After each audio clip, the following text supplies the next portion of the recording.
ಮುಂಬರುವ ದಸರಾ ವೇಳೆಗೆ ಮಂಡಕಳ್ಳಿಯ 2446 ಆಶ್ರಯ ಮನೆಗಳ ಹಂಚಿಕೆ. ಶಾಸಕ ಜಿಟಿ ದೇವೇಗೌಡರ ಭಗೀರಥ ಪ್ರಯತ್ನಕ್ಕೆ ಲಭಿಸಿದ ಮಹಾಯಶಸ್ಸು. ಚಾಮುಂಡೇಶ್ವರಿ ವಿಧಾನಸಭಾ ಕ್ಷೇತ್ರದ ವಸತಿ ರಹಿತ ಬಡ ಕುಟುಂಬಗಳ ದಶಕಗಳ ಕಾಲದ ಸ್ವಂತ ಸೂರಿನ ಕನಸು ಕೊನೆಗೂ ನನಸಾಗುವ ಕಾಲ ಹತ್ತಿರ ಬಂದಿದೆ.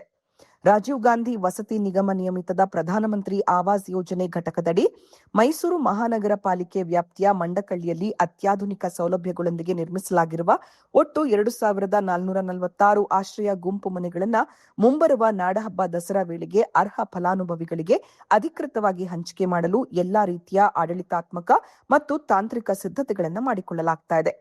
ಈ ಬೃಹತ್ ಆಶ್ರಯ ಯೋಜನೆಯಡಿ ಈಗಾಗಲೇ ಜಂಟಿ ಸಮೀಕ್ಷೆ ನಡೆಸಿ ಆಯ್ಕೆ ಮಾಡಲಾಗಿರುವ ಅರ್ಹ ಫಲಾನುಭವಿಗಳು ತಮ್ಮ ಪಾಲಿನ ಪೂರ್ಣ ವಂತಿಗೆ ಹಣವನ್ನು ಮೈಸೂರು ಮಹಾನಗರ ಪಾಲಿಕೆಯ ನಿಯೋಜಿತ ಬ್ಯಾಂಕ್ ಖಾತೆಗಳಿಗೆ ಪಾವತಿಸುತ್ತಿದ್ದಾರೆ. ಸಾರ್ವಜನಿಕರ ಅನುಕೂಲಕ್ಕಾಗಿ ಹಣ ಪಾವತಿ ಹಾಗೂ ದಾಖಲಾತಿ ಪರಿಶೀಲನೆ ಪ್ರಕ್ರಿಯೆಯನ್ನು ಅತ್ಯಂತ ಪಾರದರ್ಶಕವಾಗಿ ಮತ್ತು ಚುರುಕಾಗಿ ನಡೆಸಲಾಗುತ್ತಿದೆ. ನಿಗದಿತ ಅವಧಿಯೊಳಗೆ ಹಣ ಪಾವತಿಸುವ ಎಲ್ಲಾ ಫಲಾನುಭವಿಗಳಿಗೂ ಈ ದಸರಾ ಹಬ್ಬದ ಶುಭ ಸಂದರ್ಭದಲ್ಲಿಯೇ ಹೊಸ ಮನೆಗಳ ಕೀಲಿಕೈಯನ್ನ ಹಸ್ತಾಂತರಿಸಲು ಅಧಿಕಾರಿಗಳ ತಂಡ ಹಗಲಿರುಳು ಶ್ರಮಿಸುತ್ತಿದೆ. ಚಾಮುಂಡೇಶ್ವರಿ ವಿಧಾನಸಭಾ ಕ್ಷೇತ್ರದ ಪ್ರತಿಯೊಂದು ಕುಟುಂಬಕ್ಕೂ ಗೌರವಾನ್ವಿತ ಮತ್ತು ಸುರಕ್ಷಿತವಾದ ಸೂರು ಸಿಗಬೇಕು ಎಂಬುದು ಕ್ಷೇತ್ರದ ಜನಪ್ರಿಯ ಶಾಸಕರಾದ ಶ್ರೀ ಜಿಟಿ ದೇವೇಗೌಡರ ದೃಢ ಸಂಕಲ್ಪವಾಗಿತ್ತು. ಮಂಡಕಳ್ಳಿಯ ಈ ಬೃಹತ್ ಆಶ್ರಯ ಯೋಜನೆಗೆ ಎದುರಾಗಿದ್ದ ಜಾಗದ ಸಮಸ್ಯೆ, ಅನುದಾನದ ಕೊರತೆ ಹಾಗೂ ಮೂಲಸೌಕರ್ಯಗಳ ಕೊರತೆಯಂತಹ ಹತ್ತಾರು ತಾಂತ್ರಿಕ ಅಡೆತಡೆಗಳನ್ನು ಶಾಸಕರು ತಮ್ಮ ರಾಜಕೀಯ ಮುತ್ಸದ್ದಿತನದಿಂದ ನಿವಾರಿಸಿದ್ದಾರೆ. ಬೆಂಗಳೂರಿನ ರಾಜೀವ್ ಗಾಂಧಿ ವಸತಿ ನಿಗಮದ ಉನ್ನತ ಅಧಿಕಾರಿಗಳು, ನಗರಾಭಿವೃದ್ಧಿ ಸಚಿವರು ಹಾಗೂ ಮೈಸೂರು ಪಾಲಿಕೆಯ ಅಧಿಕಾರಿಗಳೊಂದಿಗೆ ನಿರಂತರವಾಗಿ ಪ್ರಗತಿ ಪರಿಶೀಲನಾ ಸಭೆಗಳನ್ನು ನಡೆಸುವ ಮೂಲಕ ಯೋಜನೆಗೆ ಮರುಜೀವ ನೀಡಿದರು. ಅವರ ಈ ನಿರಂತರ ಭಗೀರಥ ಪ್ರಯತ್ನ ಮತ್ತು ಸತತ ಪರಿಶ್ರಮದ ಫಲವಾಗಿ ಇಂದು 2446 ಕುಟುಂಬಗಳು ಬೀದಿಗೆ ಬೀಳೋದು ತಪ್ಪಿ ತಮ್ಮದೇ ಆದ ಸ್ವಂತ ಮನೆಯಲ್ಲಿ ದೀಪ ಹಚ್ಚುವಂತಾಗಿದೆ.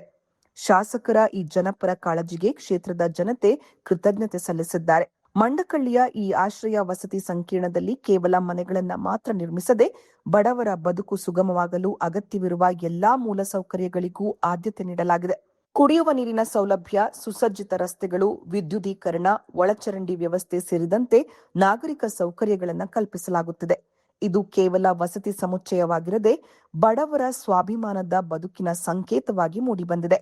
ಈ ವಸತಿ ಯೋಜನೆಯಡಿ ಆಯ್ಕೆಯಾಗಿದ್ದು ಇನ್ನೂ ಸಹ ತಮ್ಮ ಪಾಲಿನ ವಂತಿಗೆ ಹಣವನ್ನ ಪೂರ್ಣ ಪ್ರಮಾಣದಲ್ಲಿ ಪಾವತಿಸದ ಬಾಕಿ ಇರುವ ಫಲಾನುಭವಿಗಳು ತಕ್ಷಣವೇ ನಿಗದಿತ ಕಚೇರಿಯನ್ನ ಸಂಪರ್ಕಿಸಿ ಹಣ ಪಾವತಿಸಬೇಕು.